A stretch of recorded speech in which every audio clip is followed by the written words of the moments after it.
Hello guys, welcome to my blog mini blog. आज म र मेरो आमा यो हाम्रो सानो मिनी जङ्गलमा निग्रो टिप्न आएको छौँ। यो हाम्रो मिनी जङ्गल भए पनि यसमा टन्नै निग्रो पाइन्छ। म र मेरो आमाले यहाँ हेर्नु टन्नै निग्रो टिपेको छु।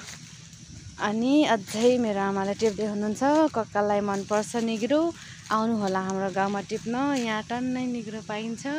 अरूले त बेच्न पनि लानुहुन्छ, तर हामीले आफ्नो घरको लागि एक साग जति टिपेर खानको लागि लान्छौँ।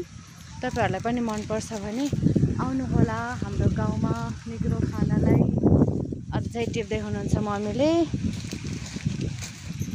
भएन मम्मी, भयो त, यति धेरै भयो त, पुगो, हिँड्नु न अब।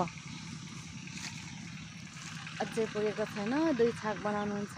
एक छाक घरमा राखेर एक छाक म लाने हो बाहिर, अनि त्यही भएर अझै टिप्दैछौँ। तर कति राम्रो यो दृश्य देखेर गाउँको। यहाँ हेर्नु त, हाम्रो गाउँमा यहाँ चारैतिर निग्रो पाइन्छ। यता जुन छ नि यो नदी छ सानो नदी, त्यो छेउछेउमा सबै निग्रो हुन्छ। सबैजनाले टिपेर यहाँबाट बेच्नुहुन्छ।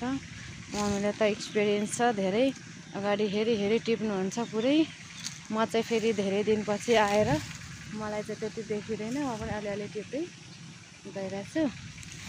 यहाँ हेर्नु, ठुलो जङ्गल छ, यहाँदेखि त्यहाँसम्म टन्नै निग्रो छ। यो सानो यस्तोहरूमा पाइन्छ।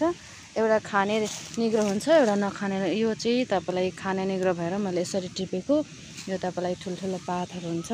एउटा विषालु निग्रो पनि हुन्छ होइन। यो जुन छ हाम्रो खाने निग्रो हो।